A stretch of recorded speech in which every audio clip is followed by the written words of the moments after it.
Fala galera, beleza? Tô aqui com o Gil, especialista em transmissões automáticas. Obrigado, Gil, por aceitar o convite aí. Prazer estar aqui. Primeiro podcast nosso, né? Meu e seu. Primeiro podcast nosso, pessoal, porque esse aqui é o primeiro do canal V10. Espero que vocês gostem, compartilhem bastante para que ele possa vir mais vezes, porque a agenda dele tá apertadíssima, não é isso, Gil? Quanto tempo você tá? Aí. 2 meses de agenda, pessoal. Será que o cara é bom? Top demais. Então hoje, pessoal, como vocês viram aí, nós vamos falar sobre principalmente CVT, mas também para falar do CVT a gente tem que falar um pouquinho da transmissão automática, tá? Vantagens, desvantagens, problemas, se tem que fazer manutenção, se não tem, enfim. Os mitos e as verdades que realmente existem ali, vai falar um pouquinho aí da vida dele dentro da oficina e vocês vão entender o funcionamento, essas coisas. Então, bora lá. Vamos para a primeira pergunta aqui, Gil, já para chegar com os dois pés na porta aí. Fala pra galera aí o que é o tal CVT, o que significa CVT e como é que funciona esse tipo de transmissão. Bom, transmissão CVT é uma transmissão continuamente variável, né? Diferença dela ali entre um manual e um câmbio automático é que em vez de engrenagem planetária, ela tem uma correia metálica que faz com as polias variáveis a velocidade entre a primeira marcha até a marcha final, né? O básico é esse. Transmissão CVT, à medida que uma polia vai abrindo e a outra fechando, vai se movimentando, variando as velocidades. Vai mudando a relação ali, né? Mudando a relação de velocidades. Entre a primeira velocidade e a última, dentro desse padrão, ela é uma velocidade, um variador de velocidade infinito. Ela tem todas as posições disponíveis ali para o proprietário. Bom, então acho que legal a gente também aproveitar isso e falar um pouquinho qual que é a vantagem e a desvantagem do CVT. O principal ponto de vantagem é a economia. Economia de combustível. Aí, pessoal. O principal. Né? Em relação a uma transmissão automática convencional, é um dos pontos ali melhores. Economia de combustível.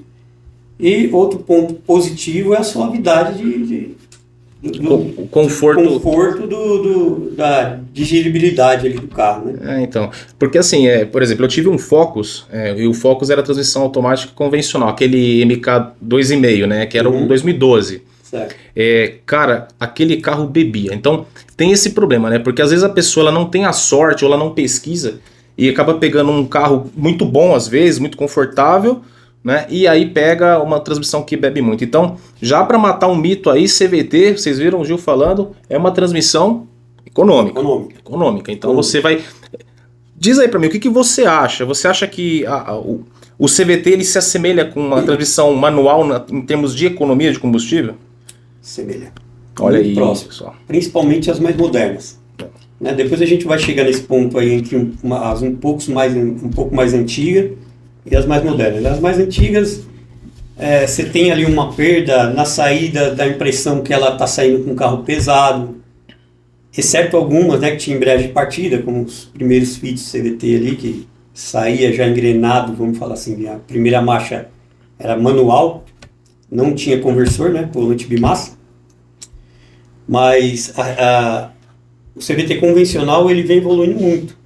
Né? Tanto das primeiras para as atuais, e ele evoluiu muito. Horrores, né? Em questão de perdas, né? De torque, recebimento de torque do motor, transferir torque para as rodas. Então ele teve uma evolução muito grande.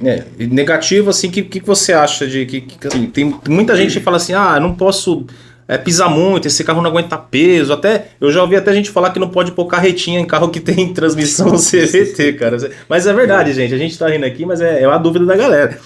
E aí, o que tem de ruim nesse câmbio, vamos dizer assim? Cara, pontos negativos em relação ao CVT. Primeiro que o pessoal reclama muito que é um câmbio monótono, né? Dá sono dirigir. Dá sono dirigir, né? O pessoal reclama muito disso, que é um câmbio que você põe ali o carro na posição de drive e acabou. Você não tem mais aquela troca de marchas. Hoje já estão, né, fazendo o corte dessas marchas aí para você ter a sensação que realmente está trocando. Ele corta o giro. Né? Ele simula ali 7 marchas, uma transmissão que simula 7 marchas. Entre essas relações ele tem um corte, mas é só uma estratégia do módulo. Tá? Até aproveitando aí, te interrompendo aí, sobre simulação, né? Simulação. Bom, vamos lá, tentar explicar para vocês, que às vezes vocês vamos falar aqui do Fluence, por exemplo, que tem 6 marchas, ou do Sentra, que a transmissão é a mesma, né?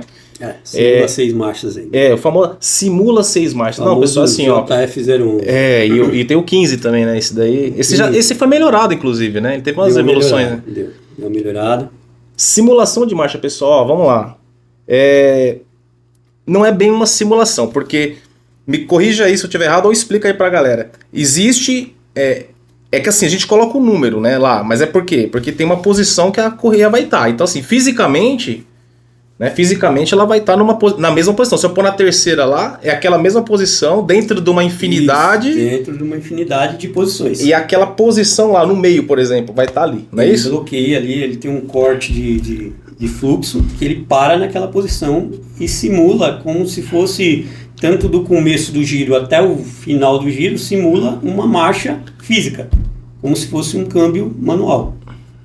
Né? Então ele vem simulando a posição da primeira, relação da primeira marcha, segunda, terceira, ele tem um corte mínimo e máximo, como se fosse um câmbio manual ou um automático convencional. Mas isso é só uma simulação, é só um corte. A relação no final é a mesma. Tá? Ele começa uma posição de a polia primária e a secundária, a primária aberta e a secundária fechada, ela faz ali a posição de primeira marcha. Então, é como se você pegasse um câmbio automático convencional, por exemplo, e tivesse lá a relação, 2,5 para 1, sei lá, um número qualquer aqui, e fosse, por exemplo, a segunda marcha, do CVT, e fosse a mesma coisa. Então, assim, o CVT e a polia ia andar um pouquinho, e já no câmbio convencional ele tem uma engrenagem ali, literalmente, que tem esse mesmo número de relação, né? Acho que deu pra galera entender, né? Tanto quanto o câmbio manual, né? Vamos por uma forma mais específica aqui. Boa. Câmbio manual, vamos supor, primeira marcha. Como que é feita a primeira marcha? Você tem uma engrenagem, né, que tem ali a relação fixa, ela não muda. Independente se você está com RPM a 100 RPM, a 1000 RPM ou a 3000 RPM, a relação vai ser sempre aquela. Se o motor dela umas 3, 4 voltas e transfere para a roda uma volta, dependente da aceleração que você tiver, vai ser sempre essa conta, não vai mudar. Já o CVT, uma relação que seria de primeira marcha, ele altera. Ele vai andando ali. Ele vai andando. Então, à medida que ele vai avançando o CVT, ele vai avançando a relação final da roda. Então, ele vai aumentando a velocidade. Entendi. Então, o básico é isso. Então é isso, né, pessoal? Por isso que a gente fala assim, deixa no drive e segue a vida, porque ele foi desenvolvido para ter o melhor desempenho, ter o melhor aproveitamento de torque, não é isso? E quando você precisar, o melhor faixa de potência. Aproveitamento de combustível, né? Ele não tem... Já meio que tiraram essa troca de marcha, porque queira ou não, você perde ali você lá na sua oficina, você chegou a pegar algum Toyota lá com a primeira marcha física desses novos aí ou não? Desses novos ainda não. Ainda não? Ainda não cheguei a pegar. Mas a gente pega né, tem a transmissão do Fitius, primeira geração, é físico. Né? A gente chama de embreagem de partida, né? Ela é física. Então, depois de uma certa velocidade, ela desacopla e fica para o CVT fazer o resto das velocidades. Que é uma coisa muito louca, né? Porque a primeira geração do Honda Fit, ele não tinha o conversor de torque, né? Não tinha conversor, então, volante bimassa. É um volante bimassa que segurava toda a porrada ali e o disco de composite ali comendo solto, né? O funcionamento, ele é assim. Né? A gente tem, recebendo o torque do motor, um eixo de entrada. A gente chama de eixo primário e secundário, um eixo de entrada. Então ali, no final do eixo de entrada, ele tem ali uns discos de composite com pistão aplicador, que quando você funciona o carro, o câmbio, no caso do Fit, ele está girando só o eixo de entrada. Ele vai acoplar o câmbio quando essa embreagem trabalha. Quando acopla a embreagem, quando aciona a embreagem, é travado os discos de composite e aí a força do motor transfere para o eixo de entrada, para o eixo secundário do câmbio. Aí entra a embreagem de partida. E a durabilidade do CVT comparado com o câmbio automático convencional, né? Aquele normalzão lá. O que dá para falar de durabilidade do CVT? O que determina a durabilidade do CVT ou de qualquer outra transmissão é a preventiva. Né? Depois a gente vai entrar nesse detalhe aí. Troca de óleo, não troca. O que a gente tem de preventiva hoje num câmbio CVT? Troca de óleo, troca de filtros. Né? O câmbio CVT, a grande maioria, trabalha com 2 filtros por um motivo. Ele não pode trabalhar com resíduo. Tem um filtro refil, que é o filtro de filtragem fina, e tem um filtro que geralmente é uma tela lá do cárter, que é como fluência ali, ou outro material, que faz uma filtragem, que é um pescador de óleo ali, já faz a primeira filtragem. Então, o que determina, de primeiro momento, é a preventiva, que é a troca de óleo e filtro. E tem outras questões, né? Questão, por exemplo, de temperatura. Né? Presta atenção aí, galera. CVT, por ele ser uma correia metálica, trabalhar ali atrito direto, né? Metal com metal, que nem a gente vai mostrar no CVT do Corolla, ele gera muito mais aquecimento do que uma transmissão convencional. Né? A carga em cima ali da... Carga em cima ali, porque aquilo ali tem que arrastar todo o peso do carro. Então, as polias trabalham com uma pressão alta para ele fazer o travamento da correia metálica, senão ela patina. Senão, na hora que você acelera... E, aliás, aproveitando aí, você já tem uma patinação. Se você pegar um fluência ali e você tiver numa certa velocidade, a 50 por hora, e você pisar de uma vez, você vai ver que ele sobe o giro e depois ele vai equalizando. Depois ele vai ganhando. Isso é uma patinação. Ele vai estar se ajustando o CVT ali para ele não deslizar, para ele travar o máximo possível as polias na correia metálica. Então a questão do óleo é importante para quê? Baixar a temperatura do CVT, que ainda é uma situação... É um calcar de Aquiles ali. Ela é uma situação para a gente aqui que já amanhece o dia com 25 graus, é uma situação quente, né? Extrema para o CVT, né? Já começa por aí. E tem a questão do conversor. O conversor também, na transmissão convencional e na CVT, ele é um gerador de calor gigantesco. Inclusive esse fluido, ele passa, né? Ele passa pelas polias e ele vai lá para o conversor de torque, ele vai lá dentro, o conversor... tentar explicar para a galera. Faz o trabalho dele, né? Faz a força centrífuga ali junto com o low cap para fazer o travamento da embreagem. E o conversor gera tanto calor que o projeto é sair do conversor e já ir para o trocador de calor, para chegar no cárter de volta o óleo resfriado. E aqui, galera, acho que ele trouxe um trocador de calor. Você acha que é legal mostrar agora? Vamos mostrar pra galera como é que é. Ele cortou um trocador de calor, pessoal, pra vocês entenderem como é que é por dentro esse troço, cara. É muito louco isso aqui. Esse aqui é o famoso, né, TF72, quem tá na área de reparação e pode conhece. Mostrar aquela câmera ali, ó. Pode mostrar ali. Isso aí. Aqui, né? Aí. TF72. Renegade, Compass, todo famoso que estoura aqui a parede dele aqui e enche o câmbio de água. Aí tem as galerias, né? Essas galerias fininhas aqui, ó, essas aqui, ó, bem fininha. Vou colocar uma seta aí na edição aí, velho. Passa água. Põe uma setinha aqui, ó, bem fininha aqui, ó. Essa aqui, ó, que já tem parece mais um radiador, né? Trabalha o óleo, passa o óleo aqui. Então ele troca calor com a água. Então por isso que é importante a galera fazer a troca do fluido, né? Uns chamam óleo, né? Mas assim, de fato é um fluido, porque ao mesmo tempo que ele...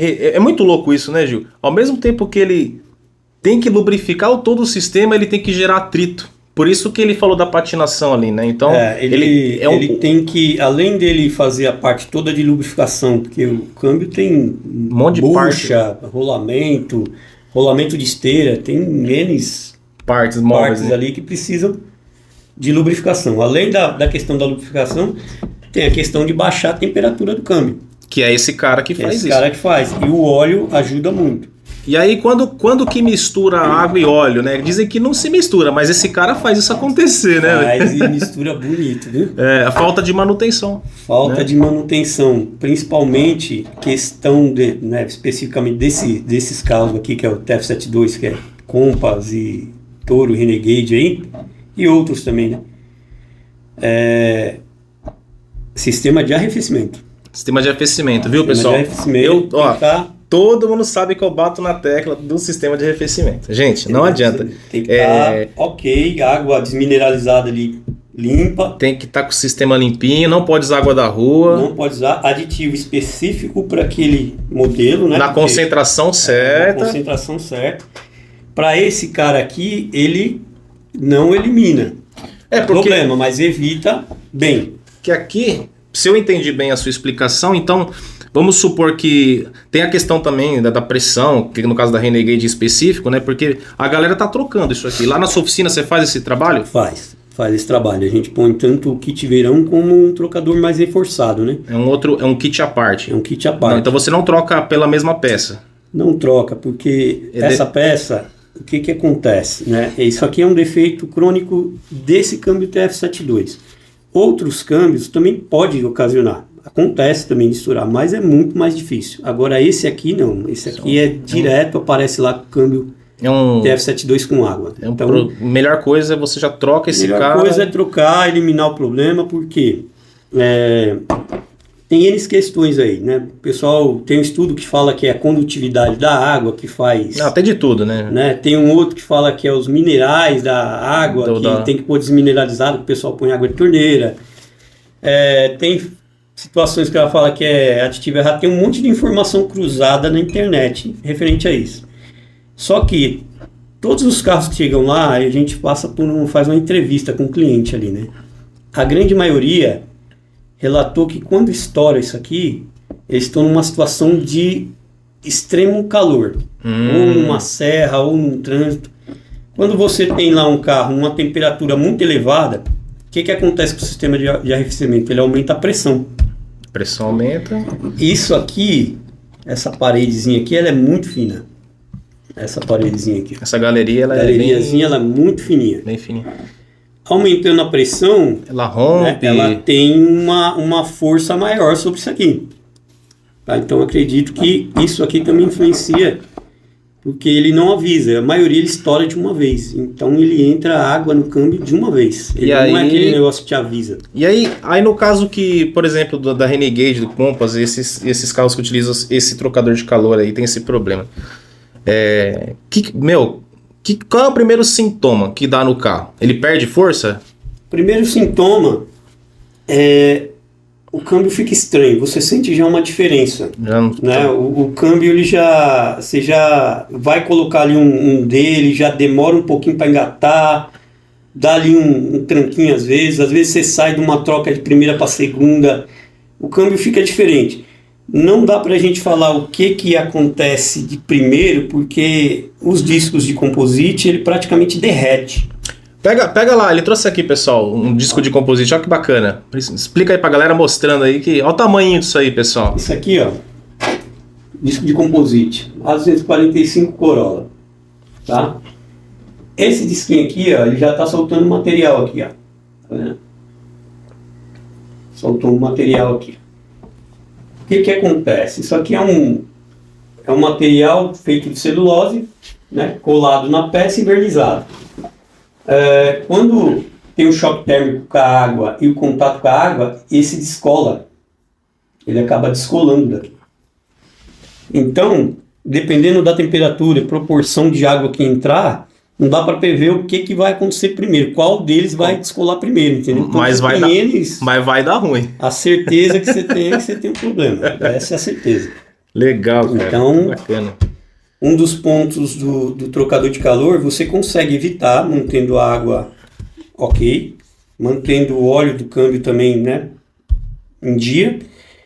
Mas realmente esse cara aqui deu muita dor de cabeça. Cara. E tá dando ainda, né? Ainda tá enchendo a oficina lá disso aí. Tá dando muito aí. E voltando na questão, né, da manutenção, fala pra galera aí qual quilometragem que você considera ideal pra pessoa, tanto pro CVT quanto a transmissão automática, à vontade pra falar, mas tem gente ainda, um dos mitos, né, como eu disse lá no início do vídeo, um dos mitos é que a galera acha que não tem que trocar. Não tem, é eterno, é infinito. Não, pessoal. Não. Vai lá, Gil. Não existe óleo vitalício, né? Então lá, troca de transmissão automática convencional. 50 mil quilômetros. Essa é uma estimativa boa para ela ficar confortável. Isso é estatística da oficina. Né? Chega lá os carros com 50, 49, 55 mil, a gente já observa que o óleo já está bem degradado, né? E principalmente aí uma série de câmbios Aisin, que usa vedações grafitadas, então solta muita sujeira, então contamina mais o óleo. Então, Aisin, aí seria Cronos, Argo, Virtus, Polo, todos esses carros usam esse tipo de transmissão. Tem mais algum? Onix, Spin. Nossa, é bastante caro. Bastante caro. Então, se sua transmissão é desse tipo, então, principalmente essas que usam um tipo de vedação grafitada, ela solta material, muito mais. E o que esse material faz? Ele entra no óleo, ele contamina o óleo ali, o óleo acaba que virando um grafite, uma lixa líquida. Aí solta uma limalha? Ele solta como se fosse um grafite, mesmo, um pó.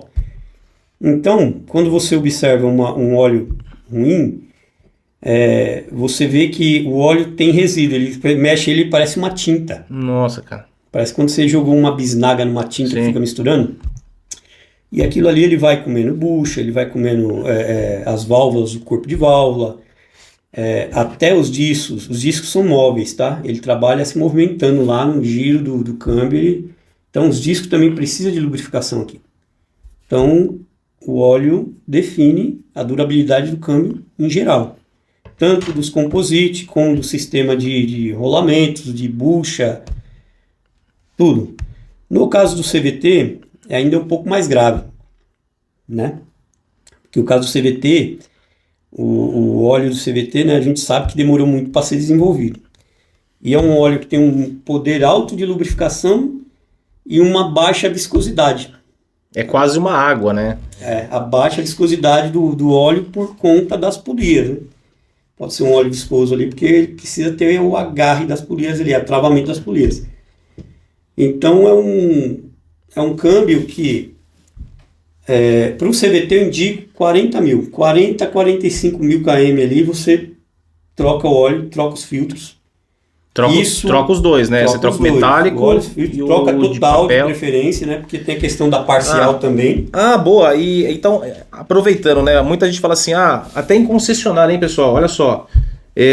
Vamos condenar as concessionárias. Não, não posso falar mal de concessionária, mas assim, quando eu comprei o meu Fluence na época, eu liguei na Armando, que ficava aqui, fechou agora, né?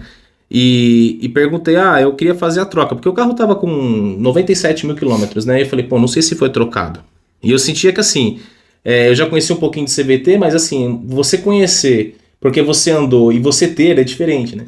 E eu senti que o carro tava muito lerdo demais, né? O carro sentia aquela patinação que você comentou. Sim. E aí eu liguei lá e falei, mas como assim vocês não fazem a troca total, né? Porque eu perguntei se vocês trocam. Não, a gente faz parcial. Não só faz a parcial, como me falaram que eu tinha que assinar um termo de responsabilidade, cara. Até hoje. E aí eu queria entender, cara, porque assim, a recomendação é a total. Né? Total. Quando fazer a parcial, tem algum motivo para fazer a parcial ou é porque a empresa, a concessionária ou a oficina não tem o equipamento? Olha, falar de concessionária porque eles não fazem a total ou porque fazem só a parcial é complicado, mas não tem equipamento, né? A maioria delas não terceirizam, né? Terceirizam até a maioria delas terceirizam até a mão de obra do câmbio, ou umas nem fazem, simplesmente trocam o câmbio. Mas voltando para a troca do óleo, algumas concessionárias hoje, né, Nissan mesmo, a Honda, a Toyota, né, de 3 anos para cá, que vieram fazer a parcial. Porque há um tempo atrás, uns 5 anos atrás aí, você ia lá e falava, não precisa trocar. Isso aí foi relato de muitos clientes e assim, a dúvida de todo mundo que chega na oficina. Se troca o óleo, não se troca o óleo, faz parcial, faz total. Parcial, como que funciona a troca parcial? Você vai lá, vai tirar o óleo, o câmbio, a maioria deles ali vai de 7 a 8 litros de óleo, né? 6,5 ali a 7 a 8 litros de óleo. Parcial, você vai tirar lá o bujão, esgotar o óleo, ele vai sair 3,5. Os outros 3,5 sujos vai ficar dentro da caixa. Entendi. Você vai lá, pega um óleo limpinho, novinho e coloca. O que vai acontecer? Vai contaminar assim que você funcionar o carro. Então, por mais que você limpe o cárter que tem os ímãs captadores ali, troque os filtros, você ainda tem o óleo que está contaminado e está parado lá, inclusive dentro do conversor. Dentro do conversor, dentro dos aplicadores de embreagem, dentro do corpo de válvula. Então você está fazendo um serviço que não é nem para dizer pela metade, porque vai continuar sujo. Ou seja, você só vai esticar mais alguns km ali, mais alguns 1000 km, mas não vai ser como fazer uma troca completa, que é o na verdade, correto, você né? vai limpar ali, o próprio óleo novo vai promover uma leve limpeza, mas a sujeira que ele vai dissolver vai ficar rodando, né? Vai ficar lá. Alguns casos que chegam na oficina, a gente até recomenda fazer uma limpeza, um flush, para depois entrar com óleo limpo. Né? Lá na sua oficina você faz uma avaliação, você vê o nível de contaminação, aí você vê, esse caso aqui tem que fazer flush porque tem muita limalha, tá muito sujo, o óleo tá muito ruim. Muita coisa, tem câmbio que o óleo chega lá o fluido chega lá com uma pasta já. Nossa. Entendeu? É um milagre. O milagre tá funcionando, né? Aí assim, né, aqui o pessoal às vezes condena uma transmissão CVT, mas a falta de informação ainda é muito grande. Muito grande. Muito grande em relação a isso.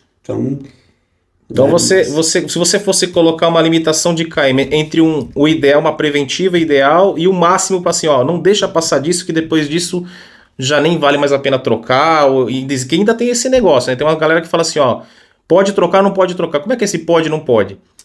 Bom, vamos lá. Questão do deve-se trocar. Né? Então, limitação, 45.000 km ali, troca óleo, troca filtro, né? Faz a limpeza lá dos ímãs, arranca o cárter, é o procedimento que qualquer reparador vai fazer. Né? Limitação para não ser trocado, não tem, só se o câmbio já apresentar uma falha.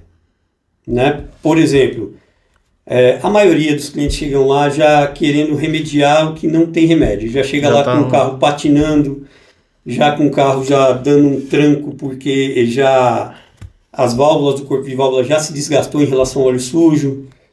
Entendeu? Já chega lá com problema, querendo remediar, trocando óleo.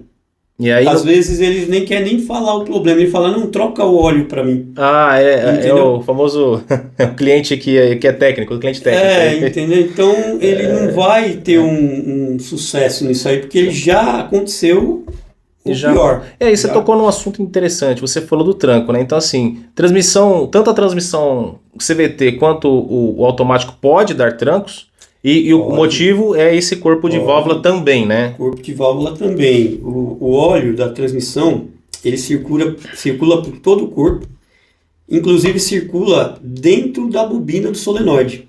E a bobina é muito sensível, trabalha com a corrente baixa, qualquer sujeira que tenha, até o óleo muito sujo mesmo, pode criar uma resistência ali. Entendi. Então o solenoide ele tenta se ajustar a diversas temperaturas do câmbio e a própria contaminação do óleo. Ele vai tentando, ele chega uma hora que ele não consegue. Esse corpo de válvula, essas solenoides, elas vamos dizer assim, é um eletrônico que ele está imerso no óleo. Então o que ele está dizendo aqui é o seguinte, se você não trocar, olha só o problemão que você vai ter. Além da questão da patinação, além de questão de poder riscar as polias, né? Que na verdade a gente fala riscar, mas é um polimento que faz, né? Não é isso? Um risco polido ali? A questão do CVT, a polia ela começa a riscar e conforme ela vai riscando, a limitação da correia ela acaba muito rápido. Lá no prático, lá eu vou explicar isso. Mas voltando para o assunto das bobinas aí, da parte eletrônica do corpo de válvula, o óleo limpo é importantíssimo para o funcionamento do solenoide também. Porque o solenoide ele tem a parte do êmbolo, que é a parte mecânica dele, né, que ele faz a abertura, passagem e travamento do óleo, e tem a parte eletrônica, que é magnética, né? Então, por isso que deve sim trocar. Deve-se trocar o óleo por conta disso também. questões aqui para 2 dias. Mas... Não, mas é importante para a galera entender, porque assim, às vezes foi bom tocar nesse assunto, porque não é só a questão do óleo ter ali, tem que trocar porque tá sujo. Não, mas a sujeira, essa limalha causa uma resistência que vai lá o corpo de válvula fica meio maluco ali, ele não trabalha direto, aí o câmbio passa a ter trancos, não é isso? E aí, meu amigo, aí daí pra frente é só pra trás, tá? Aí o estrago começa a se acentuar, até que pode ser reversível, né? Alguns casos, você consegue... e algumas transmissões também, né? Porque tem a questão do material. Tem alguma transmissão assim que ela é, ruim, assim, ó, que vem na sua cabeça, ruim, aí agora você... Tá livre, não tô nem falando mais de CVT, cara. Agora, fala aí, já até imagina o que vai, fala. Olha, uma transmissão que é muito sensível a óleo, muito sensível a óleo sujo, e que ela realmente dá bastante problema, é os famosos L4, né? Peugeot, Renault, Citroën, ali, linha francesa, toda a linha. Não dá pra defender, tá? Tá, não dá. Não dá, é assim, o apelido já é a L-Tranco. A L-Tranco. Entendeu? Mas assim, para quem tem um carro desse, por exemplo, e quer fazer manutenção e tá inteiro ainda, dizem, aí você aqui pode explicar com certeza melhor, que se fizer a manutenção religiosa dessa transmissão, trocar certinho, não vai ter problema. Eu tive verdade? Eu tive um 408 aí, com tempo. A cada 35 mil km, eu esgotava o óleo e fazia a troca. No caso do L4, a gente não tem acesso ao filtro, né? Tem transmissões que ela não te dão acesso ao filtro. O filtro é interno. Só que o projeto desse filtro já é feito para ser obstruído se tiver um problema de soltar material. Aí ele vai, caso faça a troca periodicamente, você não tem problema com o filtro interno. É ok.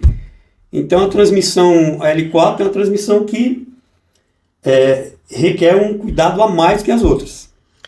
Ela é muito sensível, o solenoide dela é muito sensível a óleo e chega a um ponto também, as buchas dela é muito, vamos falar assim, um material muito mole, né? Se não tiver uma lubrificação boa, se desgasta, dá folga, e aí você acaba tendo um problema por conta da sujeira, muito antes do que qualquer outra transmissão. Caramba, hein? Né? Acontece na oficina N tipos de situações, né? Por exemplo, linha Honda, automático convencional. Quando o pessoal deixa chegar ao extremo, né, o câmbio ali SPCA, Civic ali até 2014, o primeiro sintoma é trepidação. O carro começa a trepidar ali a 20 por hora, na hora de troca de marcha ele treme, vibra, e assim vai praticamente todas as marchas aí tremendo. Isso é indicativo de óleo muito sujo. Do Honda, a grande maioria, 98%, a gente ainda consegue, com uma boa limpeza, para salvar. Olha só. Né? Mas alguns não conseguem.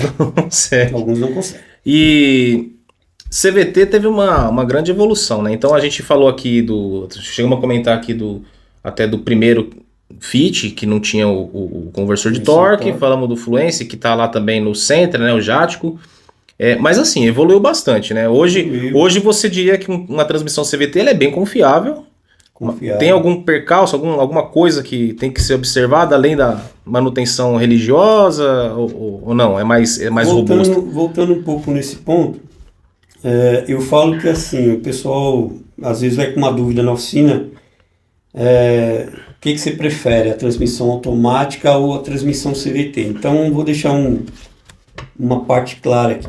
Transmissão, se você é um cara que você tem um cuidado com o seu carro, né, faz as revisões periódicas ali, pode pegar um CVT que você vai ter sucesso. Vai ter câmbio para final da vida útil do motor, do carro. Por um bom tempo. Depois eu vou dar alguns exemplos aqui. Boa. Se você é um cara mais relaxado, pega uma transmissão convencional. Transmissão convencional, multidiscos, ela é mais durável em questão de óleo, tá? Mas é uma transmissão também que quando ela chega ao seu final, ela tem muito mais peças a ser trocada do que um CVT.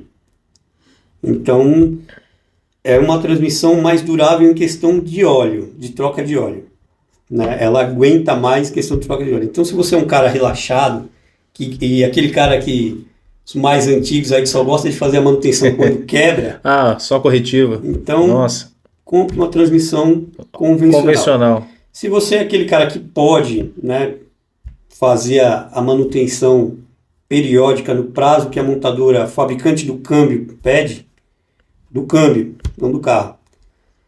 Né? Presta atenção nisso, do pessoal. câmbio. Do câmbio, fabricante do câmbio. Do câmbio, não da marca, tá? Porque a Jatco mesmo fornece câmbio para N marcas. Né? A Isin também, etc. A Isin também. Então, se você é um cara que zeloso, pode pegar uma transmissão CVT, você vai ter economia de combustível, você vai ter um conforto maior, né? Você vai tranquilo, sem comparação em relação ao multidisco. Questão da parte de durabilidade, né? Final ainda. A gente já, o que entra na oficina, eu já fiz transmissão CVT com carros com 80 mil, né, 70 mil, e já fiz transmissões CVT com carro com 380 mil, entendeu? Então, é uma durabilidade depende de uso de também, alguns né? fatores, né? Uso, né, manutenção preventiva, às vezes consciência também, né, do dono, porque às vezes o cara pega na inocência, o vizinho dele lá quebra um carro, fala, amarra uma corda, vamos puxar ali, entendeu? Então já não é recomendável. CVT não é recomendável você puxar carro, né? Não. Você pode ter lá a carretinha, puxar o seu jet ski, né? Sua moto aquática, né? Pode falar jet ski, mas agora é sua moto aquática, né? Até mas um certo limite, né? Você peso tem uma carga que você pode puxar, mas não vai querer puxar um carro mais pesado que aí você pode danificar, se né? Se você falar, não, vamos até o final da rua aqui, aí beleza. Tudo certinho, vai devagarzinho, ok. Agora, se querer andar 10, 20 km aí puxando o carro, é melhor você pagar um guincho pro cara que sai mais barato. E até aproveitando aqui, para fazer uma próxima pergunta, ainda nesse tema, né? Como dirigir corretamente um carro com transmissão CVT, tá? Eu acho que seria legal a gente falar tanto do CVT quanto automático, mas o CVT tem umas manhas, né? Eu já dei algumas dicas aqui, mas com um especialista falando e até dando mais dicas, eu acho que é importante. Então, qual é a dica que você dá pra galera? Como sair com o carro, como andar no dia a dia, se gasta mais na cidade, na rodovia? Diz aí, como andar com um carro CVT? Tem algum segredo? Tem. Não digo segredo, né? Mas tem alguns cuidados aí que precisa tomar. Carro CVT, câmbio CVT, ele é um câmbio feito para não ter pressa. Em primeiro lugar, é um carro que você... se você é um cara que está acostumado ali a já, né, pôr ali no drive, já pisar para sair de uma vez, né, o famoso cantar pneu ali, você vai ter um problema com o CVT. E algumas 5T0 aí da Honda costuma estourar a correia do CVT. Né, já teve caso na oficina aí, o último agora foi um Fit, estava com 62 mil. Né, é um caso à parte, porque o rapaz trabalhava com carro, né, carregava um pouco de peso, isso também ajuda. Mas se você pegar um CVT e, né, mediante a todas as manutenções ok, saindo com ele ali normal, sem acelerar, retomadas, né? Retomadas ali de velocidade, você está em 50, 60 por hora, você gradativamente, você conserva mais o CVT. Você tem uma conservação maior. Né? Principalmente porque na hora que você pisa no acelerador até o final, mas vai quebrar? Quer dizer que vai quebrar? Não, não vai quebrar. Mas você tem uma polia, né, uma polia ali primária e secundária, que ela tem que se ajustar. Né, quando a força dela determina pela posição do pedal do acelerador. Né, então você tem um comando do módulo que ela tem que se auto-adaptar àquela velocidade. No caso do Fluence, você sabe que você pisando de uma vez ali, ele não vai travar de uma vez, ele vai... Sobe o giro do motor, e aí ele vai se auto-ajustando, entendeu? Lentamente. Esses modernos agora, eles estão mais rápidos. Olha só. Entendeu? Eles estão mais rápidos. Evoluíram. né? Porém, eu observo mais quebra de correia. Então olha só. Entendeu? Quer dizer que além do fluido, além dos filtros, tem a questão do uso. Então se você acha que faixa de pedestre e farol é bandeirada, com carro CVT você esquece, tá, pessoal? Sai de boa. Mas também tem aquela... A pessoal comenta, até falei num vídeo meu, você sair um pouquinho mais forte, porque também às vezes a pessoa fica com dó demais do câmbio CVT, e não é assim, né? Ele é feito para o uso normal, pessoal. Não, como eu falei, não é bandeirada o farol, mas também não é de cristal, né? Então assim, dá para usar normal. Como é que eu fazia que eu percebi uma melhora antes do Shift Power lá, que é para tirar o delay do acelerador, que aliás, toma cuidado com isso aí, hein, galera. Eu pisava um pouquinho mais no acelerador. Então, eu saía ali do zero, pisava um pouquinho mais. Aí ele, só que não, mas não de uma vez, não com o pé embaixo. Eu pisava um pouquinho mais, ele subia o giro. Aí chegava nos 4.000 ali mais ou menos, eu já soltava suave e ele ganhava velocidade mais rápido. E eu percebi uma coisa, o carro ficou mais econômico. Ele saiu um pouquinho mais forte, ficou mais econômico. Então, esse é o jeito certo de sair com CVT. Correto é você sair como se fosse um carro normal. Pisa, vai, sem dó. Né? Você não vai querer, né? O cara do lado aqui te provocou, você vai querer acompanhar um Camaro numa saída, né? Não, aí você vai destruir. Não, você destrói, não tem jeito. É na manha. Né? E outro erro que o pessoal comete muito, que às vezes o pessoal está manobrando e antes do carro parar ele já está tacando outra marcha, entendeu? Isso aí também, né, dá um problema, não só de CVT, mas convencional também, né? Inclusive no CT30 aí da GM, costuma lá quebrar a mola do tambor lá da terceira quinta ré. Nossa! Por conta de mau uso. Né? Olha aí. Então, mau uso ele vai te dar um prejuízo em todas as situações. Então, não é de cristal, mas também não é carro de corrida. Não é carro de corrida, então é para usar normal. Se você é um civil, né, não é um piloto, usa o carro normal sem medo, faz as manutenções direitinho, leva lá no Gil, lá em Guarulhos, né? Você tá lá em Guarulhos.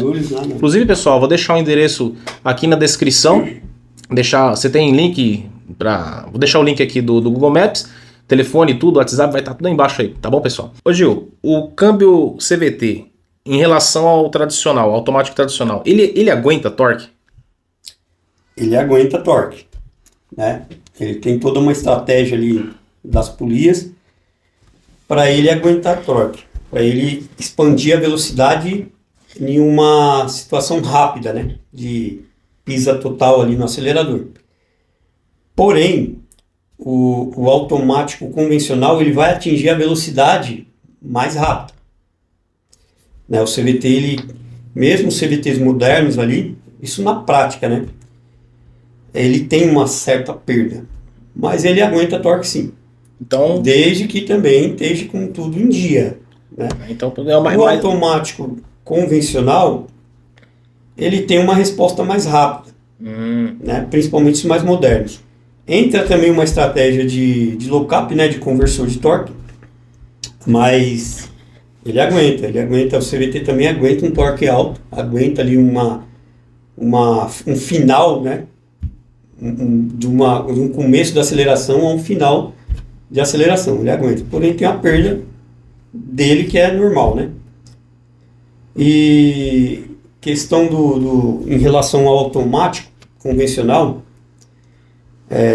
as aplicações de marchas, as relações de marcha é feito por planetária, né? Conjunto planetário.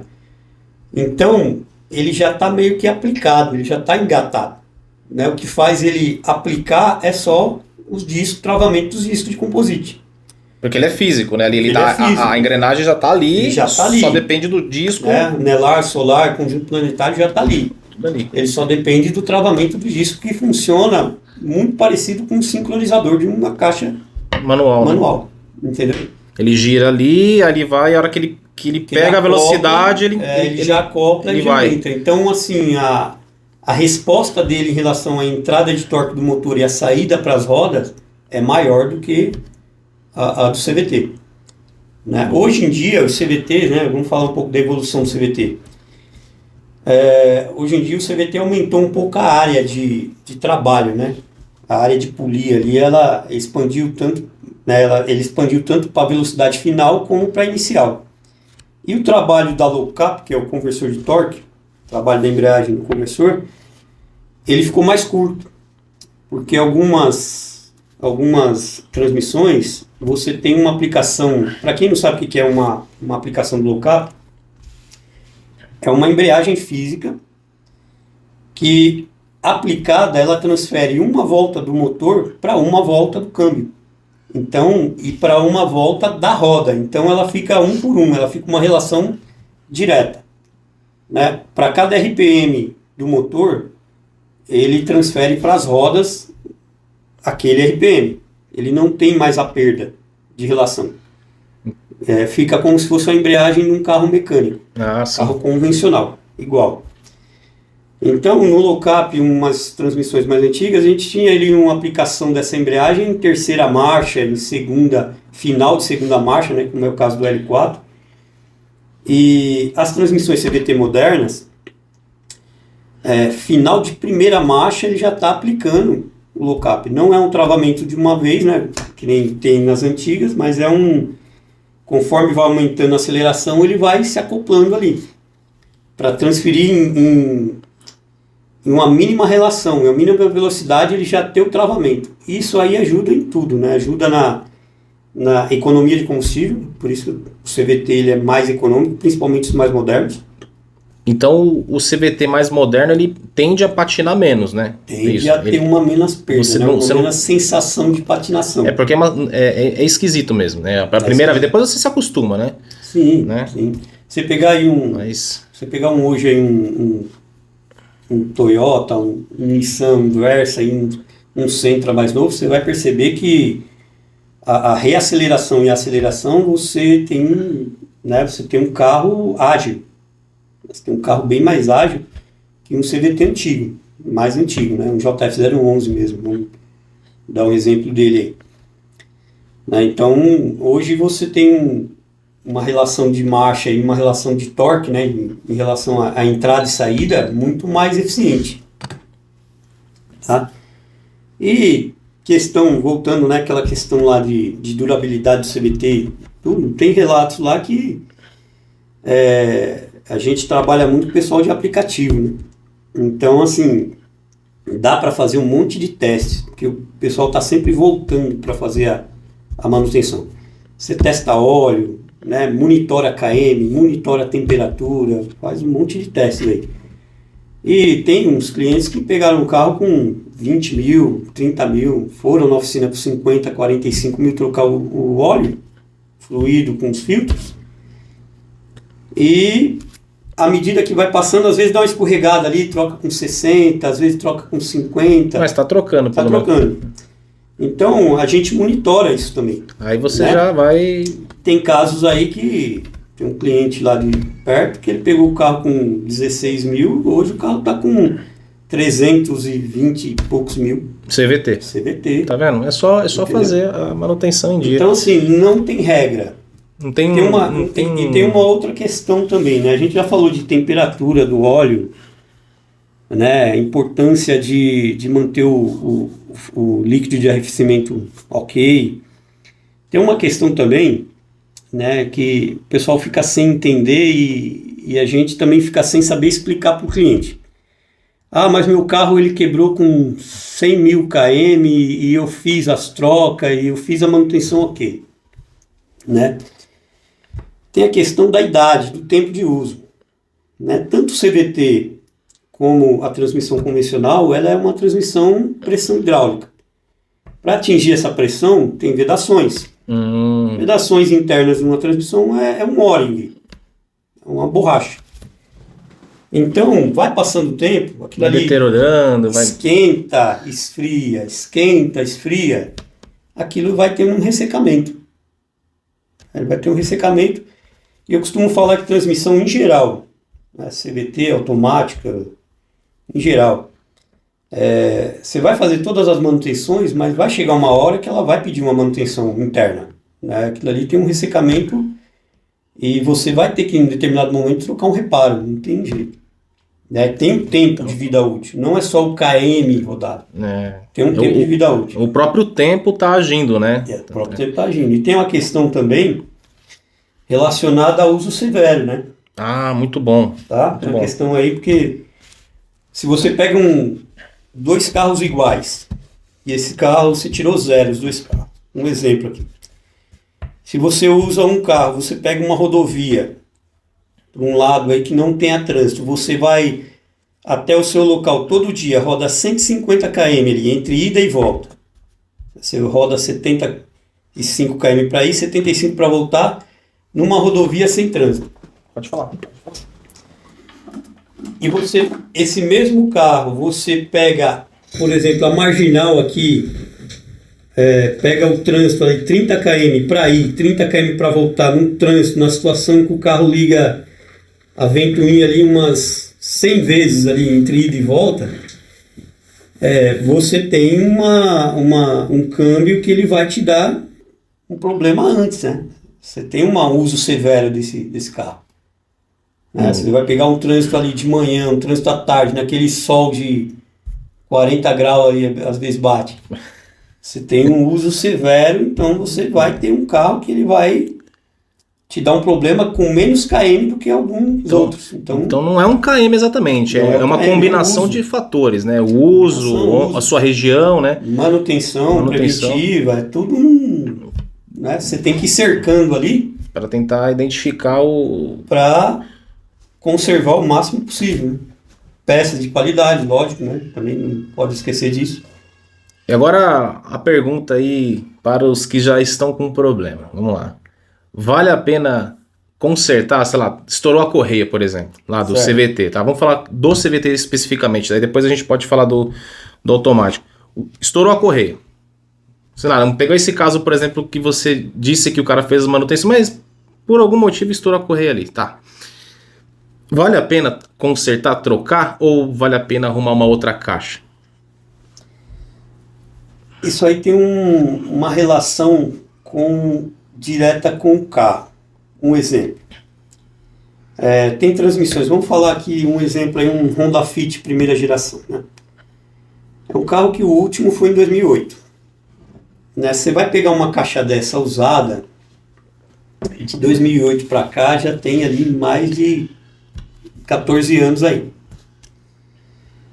Então a chance daquela caixa te dar um problema é muito grande.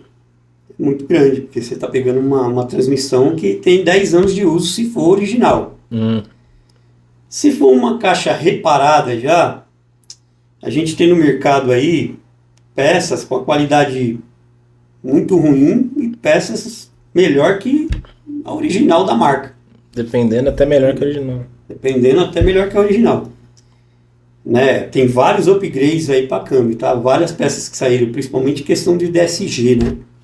Tem vários upgrades aí que é a melhoria, né? Os acumuladores lá do DQ200, o bloco. Tem as melhorias aí que é melhor que o original. Esse é seco, né? DQ200? Esse é o seco. O seco que dá mais problema. Mais problema, né? Então, assim, tem que avaliar a questão do tempo do carro, do ano do carro e o tempo que aquela caixa foi fabricada. Se for um câmbio, de repente você tem um carro ali que tem uma rodagem, é novo, é um carro mais novo, ali, um lançamento, um carro que a caixa ainda está em produção. Né? Um exemplo aí, um 5T0 mesmo da Honda. Dependendo do KM que aconteceu, né, você vale a pena mais reformar o seu. Bom, um exemplo aí de situação que se troca ou se não troca. Quando o cliente chega lá, que às vezes o carro é aplicativo, o cara depende do carro para trabalhar, né, o mais viável é fazer a troca da caixa. Isso se for um carro que a caixa ainda esteja em produção. Né? Se você pegar um carro que a transmissão ali, a última, um exemplo aí, o Honda 2014 ali, encerrou os últimos transmissão convencional. 10 anos de uso. Você vai pegar uma caixa com 10 anos de uso, a chance de você ter um problema é muito grande. Então é melhor você reformar. Agora vamos supor que tem um carro ali 2020, 22, que a transmissão ainda está em uso, está saindo ainda, e que sirva, né? A maioria ainda serve ainda. Você pega um carro 2020, uma 2023, vai servir. Então vale a pena trocar. Isso para economizar tempo, né? Questão do tempo, questão, né, da agilidade ali, se é uma pessoa que trabalha com carro e tal. Se essa transmissão, muita transmissão só com defeito crônico, né? Sabe que os defeitos de fábrica, os defeitos já crônicos. Aí compensa abrir, porque a maioria você tem uma solução para aquele defeito. Então né? dá para trocar a correia? Às vezes a correia, às vezes é uma... Por exemplo, a gente sofria muito com o CVT, no começo aí, há 10 anos atrás, com vedação de polia aqui no achado. Você ia reformar um câmbio CVT, você não achava as vedações de polia, que é o principal defeito, é um dos principais problemas aí com a transmissão CVT. Então a gente acabava trocando por uma boa, porque não tinha essa peça de reposição. Hoje em dia, além de ter empresas aí que faz essa vedação, faz a retífica do CVT e ainda faz a vedação, vem no reparo. Hoje já vem, né, as vedações. Então você reforma hoje uma transmissão CVT por completo. Dá para fazer, tem todas as peças. Tem tudo. Tem upgrades também, tem peça de reposição para melhorias de corpo de válvula também, né? Tem marcas americanas aí que às vezes a transmissão já sai com problema ou com pouco tempo de uso apresenta um determinado problema, né? Tem um monte de transmissão aí. E já vende aí um kit de reparo americano que a gente substitui ali do corpo de válvula, usina, faz um trabalho de usinagem que melhora significativamente ali o funcionamento do câmbio.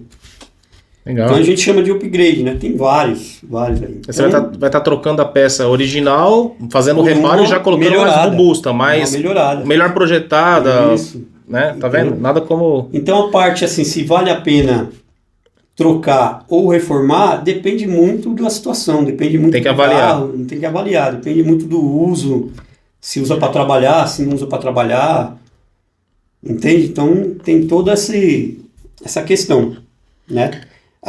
O cuidado, né, em se trocar, que já aconteceu, vou falar de relato já de oficina. Já aconteceu, sim, não dá para competir com peça nova e peça de qualidade, tá? Não tem como competir. O câmbio, você comprando um câmbio usado, você vai gastar sempre menos do que reformar. Não compete. Fazer uma caixa é mais caro do que trocar por uma usada. No geral é. No geral é. Então não tem competição quanto a isso. Mas o cuidado é assim, quando você pega uma caixa para substituir, você tem uma garantia dessa caixa lá. Só que a maioria não te dão garantia de mão de obra. Né? Então, se essa caixa vier a dar um problema no período de garantia, o que acontece é que o cara fala, não, traz aqui que eu troco. Só que o cliente já perdeu mão de obra de troca da mecânica, já perdeu óleo, já perdeu tudo que ele fez, filtro, perdeu tudo. Acaba que no final, valia a pena mais reformar dele. Então, se está tudo bem, deu tudo certo, ótimo. Beleza. Se deu errado, aí já está quase um prejuízo, entende? Já aconteceu... Caraca! Já aconteceu o vendedor dar uma garantia de 3 meses com o cliente, faz lá ele assinar um termo de 3 páginas, parece mais um contrato. Pois é, que eu falei lá. E aí, no final... 4 meses a caixa dá problema.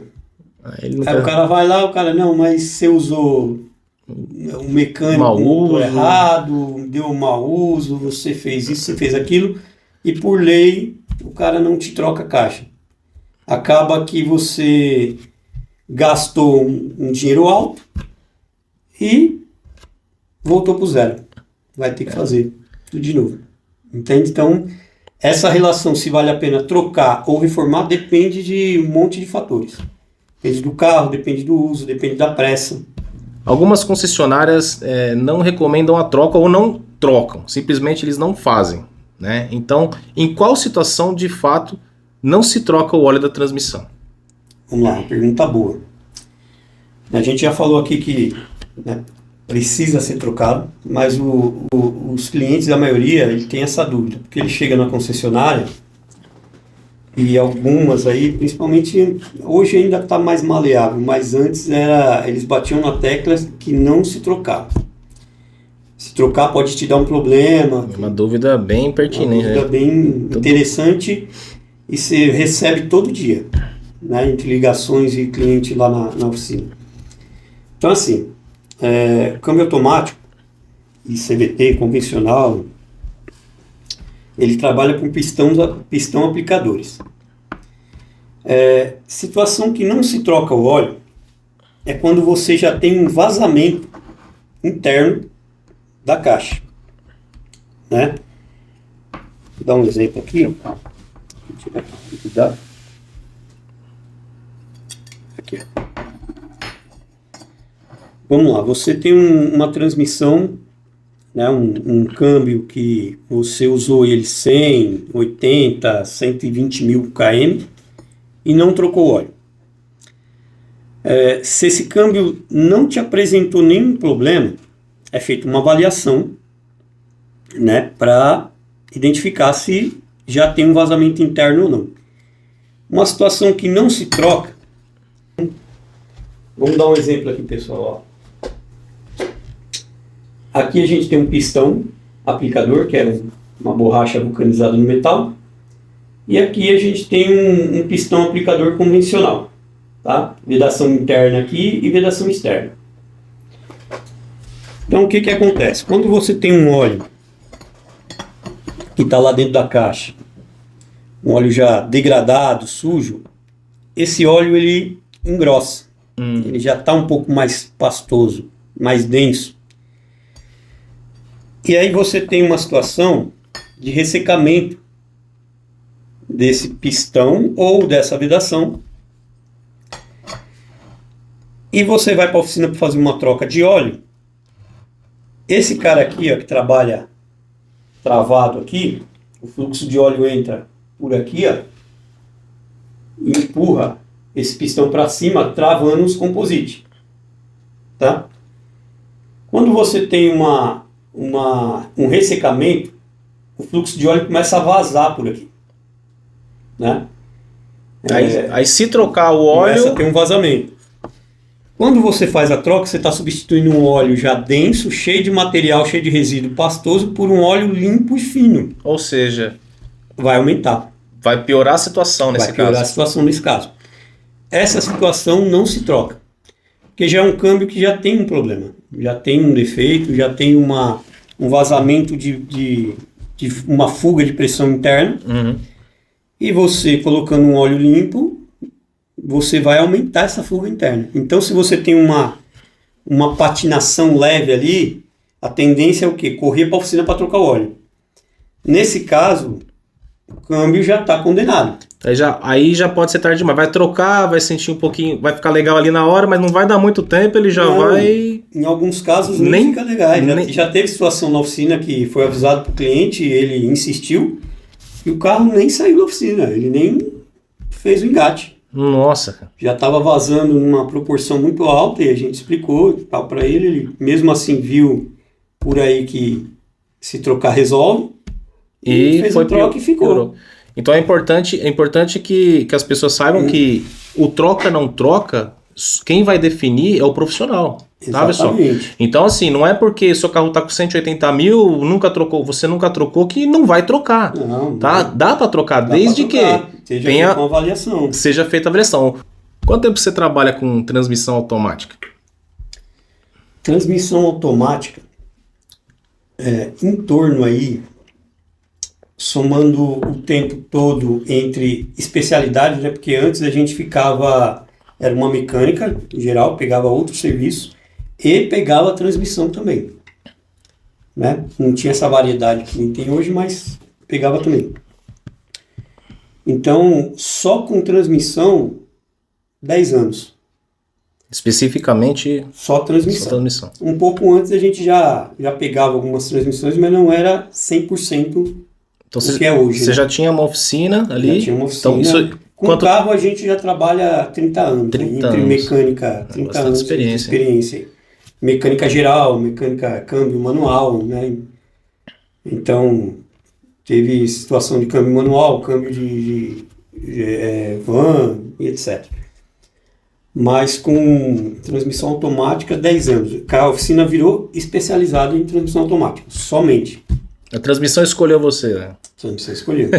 Como é que despertou essa paixão aí por transmissão? Principalmente falta de profissional. Né? Era uma coisa que, até para câmbio manual, né? Tinha muita dificuldade em achar quem mexia na época. Então, tinha ali aquele pessoal que era especialista em câmbio. Até hoje tem, né? Só mexe com câmbio manual, às vezes você tem que levar o câmbio lá solto, já fora do carro e tal. Então, como já tinha uma deficiência no mercado, e é uma coisa interessante que você começa a mexer, sai fora do padrão da mecânica convencional. Você mexe com, né, um monte de detalhes que já sai fora um pouco do padrão.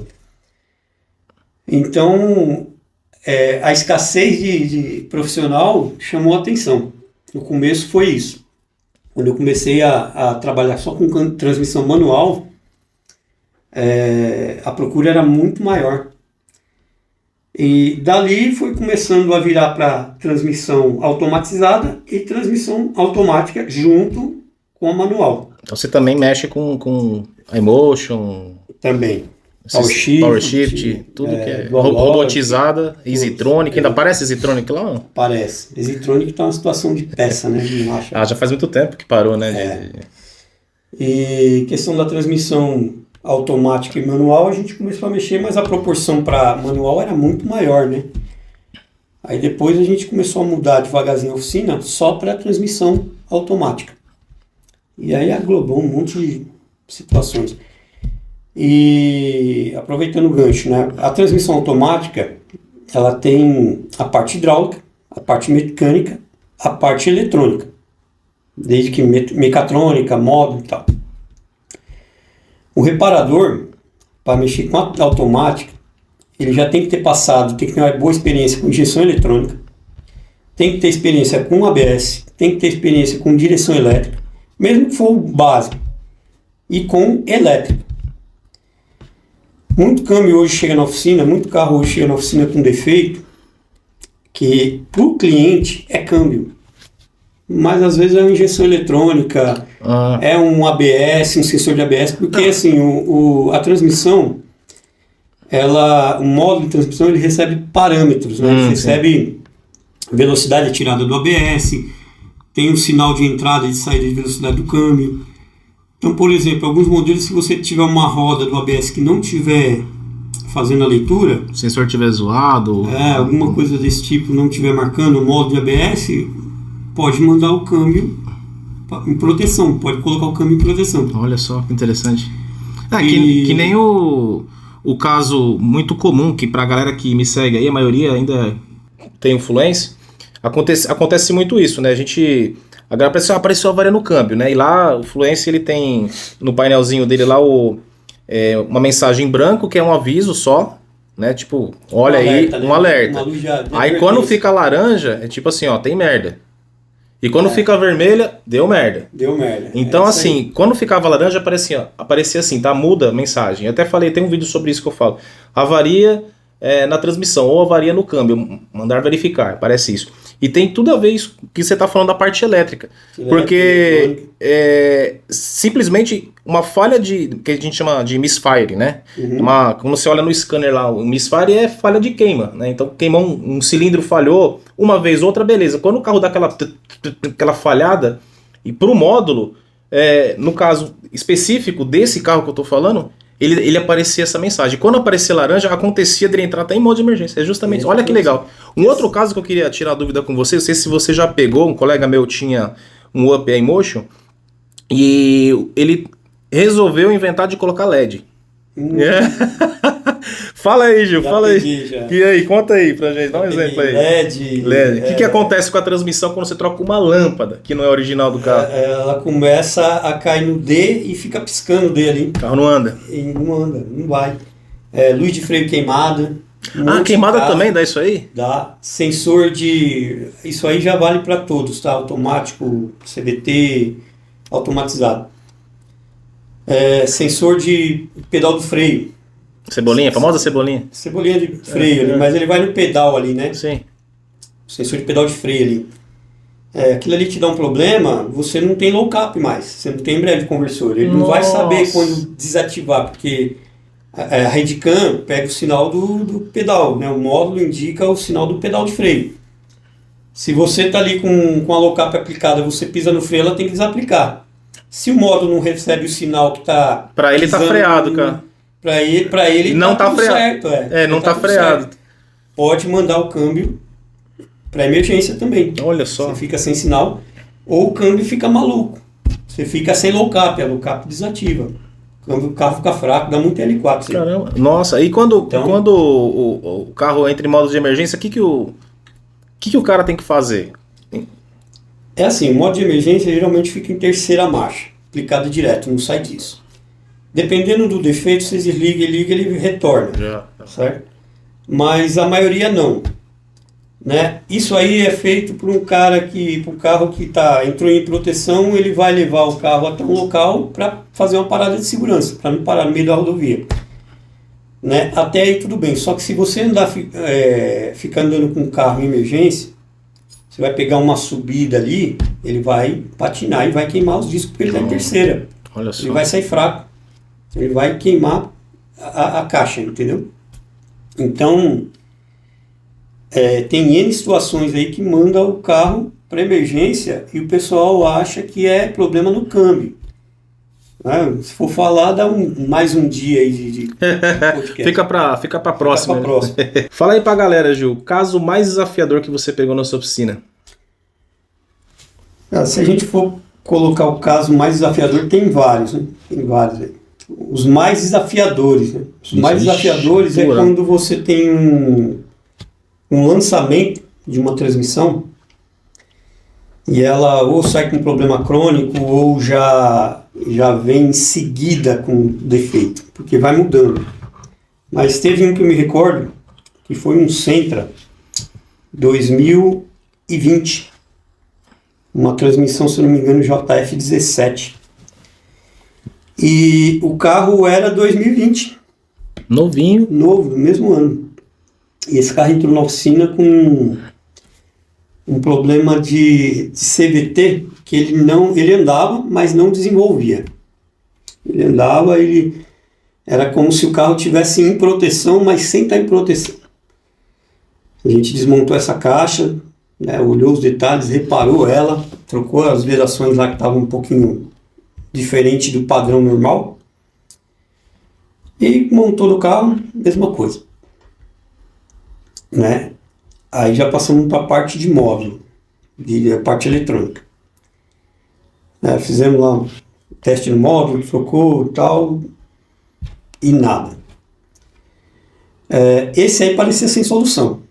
Esse aí eu pensei, cara, vou achar uma outra caixa, vou jogar aqui, não tá dando certo, né? O tempo também vai se estendendo, estou falando bem resumido, mas sim, cada tirada de câmbio desse aí pôr na bancada, você pode pôr aí 5, 6 dias aí de trabalho, né?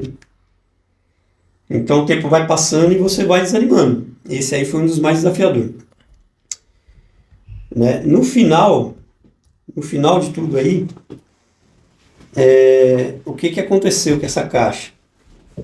Ela tinha, embora, por isso que é complicado de falar, né, em testes, esse carro ele tinha uma solenoide com defeito. De fábrica. Uma solenoide com defeito de fábrica.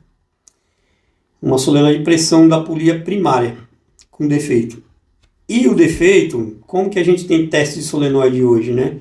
Tem lá a tabela, testa a resistência, põe na máquina lá para testar a abertura do êmbolo dela, fechamento, pulso, tem vários tipos de teste.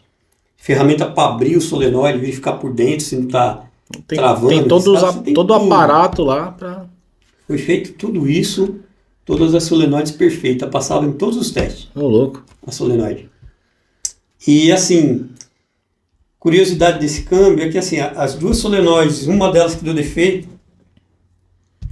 a numeração batia, eram gêmeas, idênticas. Né? Invertemos para ver e o carro não mudou nada. Nada. E no final, eu consegui com um amigo lá que tinha um corpo de válvula de uma Outlander, que usava o mesmo câmbio na época. Coloquei lá, o problema resolveu. Aí você, opa, tá aqui.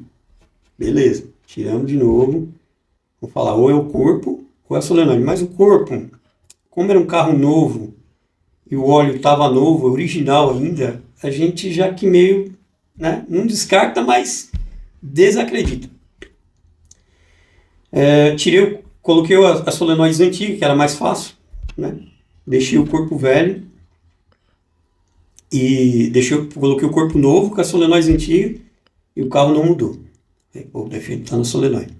Troquei o conjunto de solenoide e resolveu. O carro ficou bom, só trocando o conjunto de solenoide.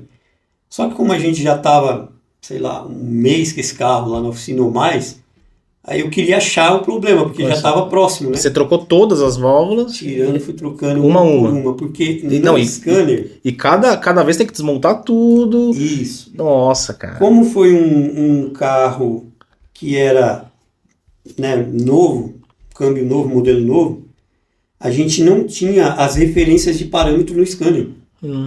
Até fui na oficina de um amigo que tinha um lá trocando pastilha, peguei as referências. A partir dessa referência eu vi que a polia primária estava com uma deficiência na pressão. Um pouquinho mais baixa, coisa de 2 bar mais baixo do que a do outro. Aí eu falei, opa, tá na... Elas trabalham com quantos bar, né? Varia, né? Em Como média. Variável. Ela vai até quanto? Monitorando, cada CVT muda, mas... Esse em específico, você lembra ou não? Vai de 8 bar ali, foi até 26 bar. Aí para pegar esses dois é bem difícil, né? Mas a variação, pouco, né? A variação muito pouca. Aí, a partir do parâmetro desse outro carro que a gente conseguiu resolver. Olha. Só que ainda tem um detalhe. Tanto mexer para lá e para cá, fazer a aprendizagem, perdeu-se referência desse módulo. Esse módulo ele ficou sem marcar lá no painel o P e o N. Mas o carro já estava perfeito. E assim, o módulo que eu tinha testado era um módulo que eu arrumei de outro carro que não era para ele. O que eu fiz? Falei, vou tentar arrumar um arquivo, um software, né? Para jogar em cima para corrigir. Ninguém tinha, porque era um carro novo. Fui na Nissan. E lá também eles não faziam esse problema, não fazia jogava esse arquivo no módulo para a gente, né, entregar o carro e ainda condenaram o câmbio. Brincadeira, cara. Condenaram o câmbio lá. Falaram, não, aqui tem um defeito de câmbio, vai ter que trocar e tal. Não, beleza, obrigado. E, resumindo, eu consegui achar um módulo, acho que foi até no Mercado Livre na época.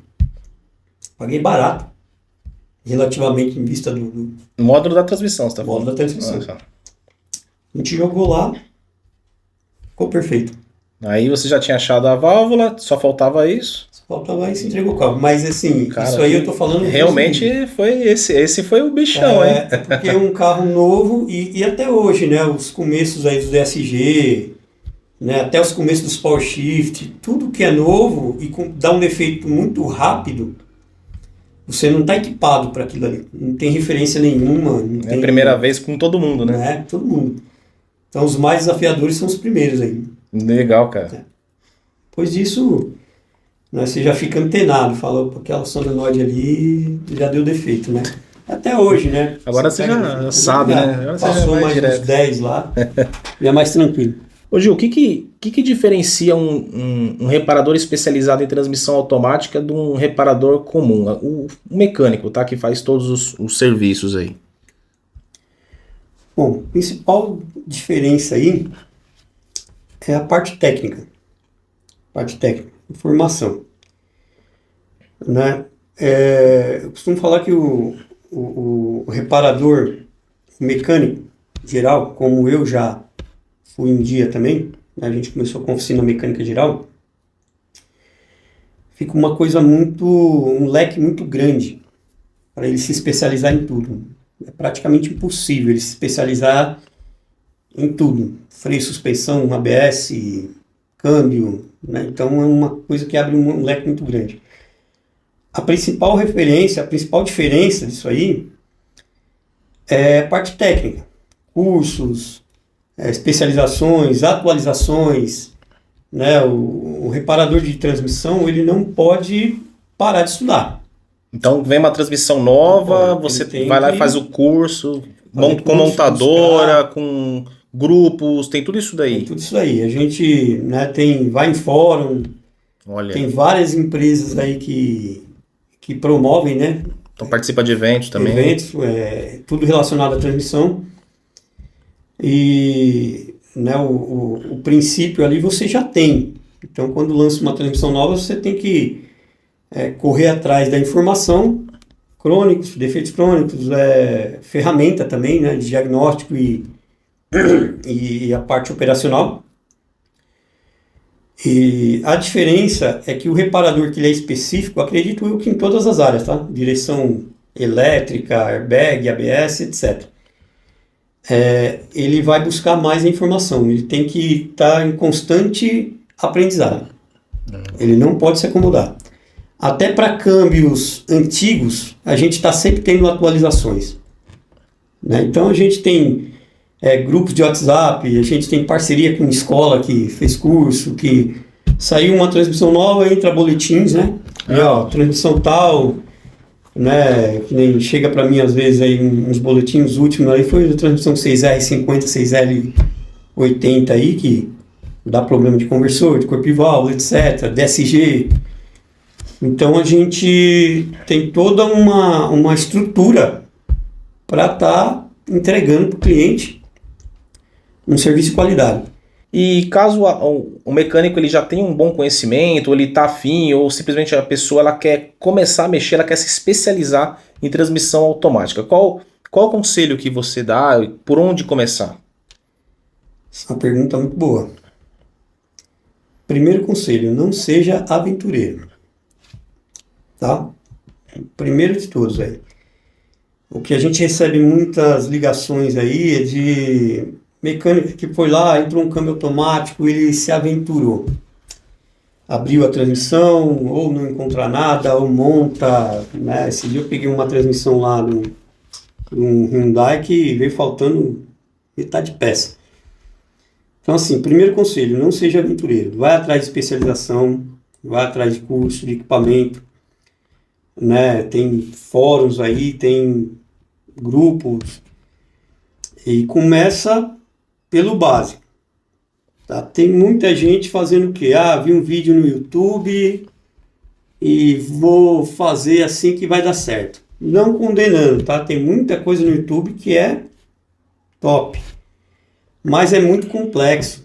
Até mesmo com alguém que está falando de uma reparação de transmissão, né? Às vezes você vê, peguei um câmbio tal, um L4, estava entrando em proteção, deu um problema de pressão e era solenoidezinha de pressão.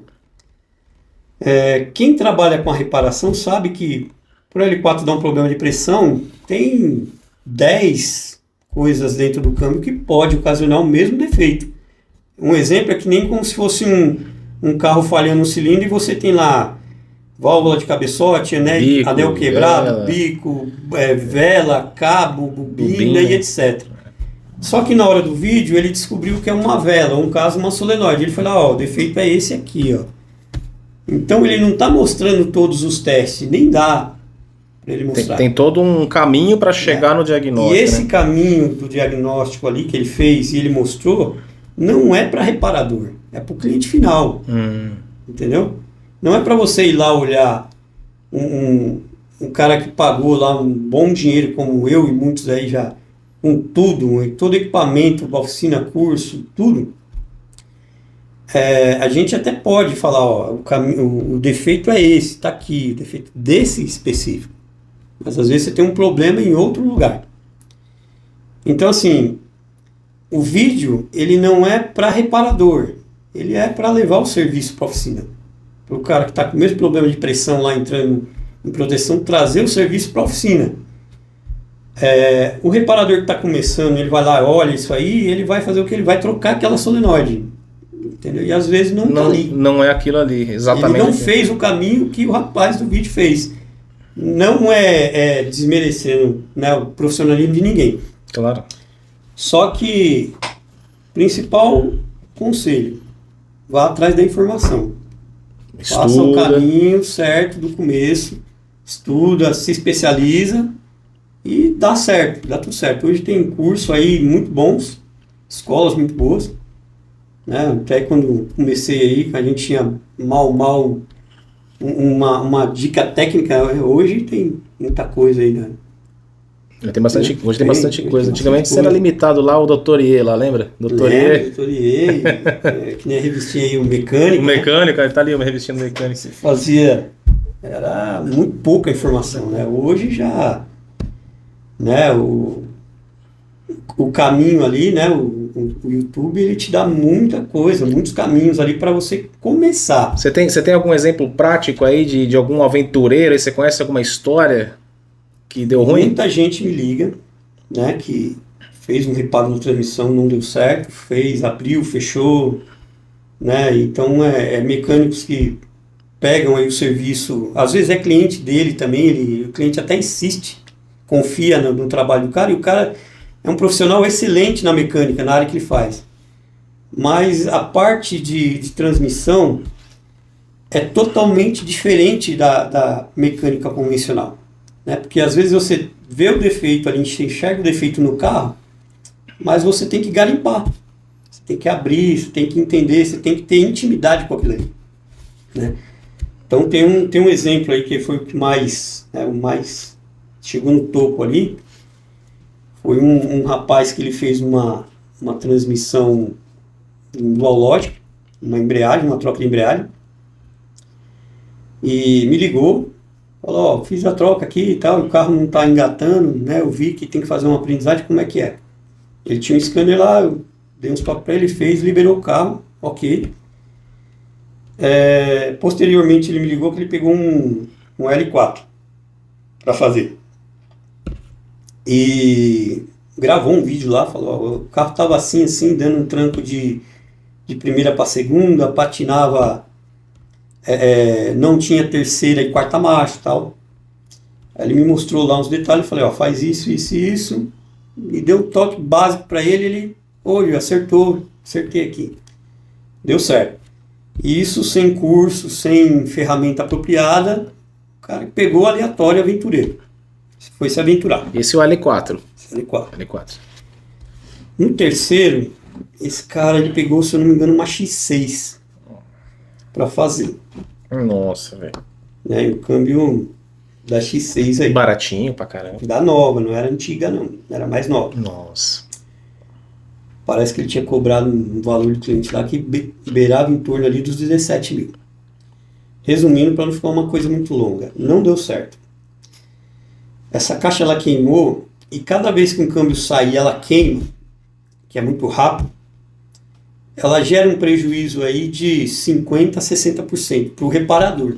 Ele vai ter que abrir, ele vai perder óleo, vai perder filtro, né? Perde-se ali os discos composite queimado. Então, e além de tudo ele vai ter que achar o porquê ainda que está queimando aquilo aí. Senão vai queimar de novo, né? Não vai queimar de novo. Então ele fez isso uma vez, não deu certo.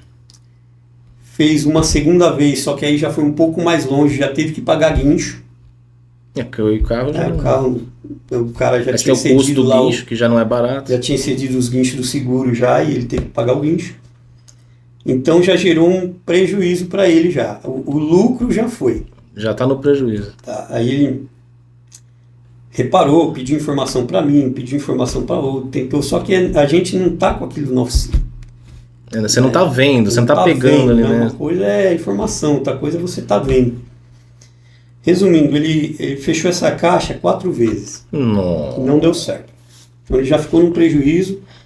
Ele teve que vender o carro particular dele para devolver o dinheiro para o cliente. Porque o cliente cobra. Sim. E você tem que entregar o carro do cliente bom. A partir do momento que você cobrou bem ou ruim, o problema é seu. Você já A partir do momento que você pegou o carro do cliente para fazer um serviço, a responsabilidade é sua, independente de valores. tem a ordem de serviço, já era. Já era, É você tem processo que entregar até e acabou. Não tem. Aí vem liminar, um negócio você tem que entregar o carro do assim. cliente como... Pesado, hein? O cara vendeu o carro Exato. particular dele. Exato. Então essa aí foi a pior aí que eu vi, que Então não se aventure naquilo aventure. que você não busque a conhece. informação. Vai atrás da informação, começa devagar. Como a mecânica, a área de transmissão, né, todas as áreas do ramo automotivo é escasso de mão de obra. E até hoje, assim, você trabalha com isso e não tem muita mão de obra especializada, né? Não tem mão de obra especializada. Tá faltando. Né, a gente treina, né, o pessoal e agora para você contratar alguém pronto já para falar, ó, resolve isso aqui é difícil. E quem está na área sabe que é difícil. Bom, pessoal, espero que vocês tenham gostado. É muita informação, não cabe em 2 horas, né? Enfim, espero que seja de bom proveito para vocês. Quem sabe uma oportunidade aí, o Gil volta aqui traz alguma outra peça, fala algum outro assunto em específico. Gil, muito obrigado. Obrigado mesmo aí pela parceria aí. Ensinar essa galera aí. E aprendi bastante aqui hoje, pessoal. Vocês não têm ideia, fora das câmeras aí, como absorver conhecimento desse cara aqui. Muito bom. Obrigado. Eu que agradeço. Espero que o canal aí, né, com nesse novo degrau aí, ele estenda cada vez mais. E vamos que vamos aí contar com a gente. É isso aí. Obrigado, cara. Valeu.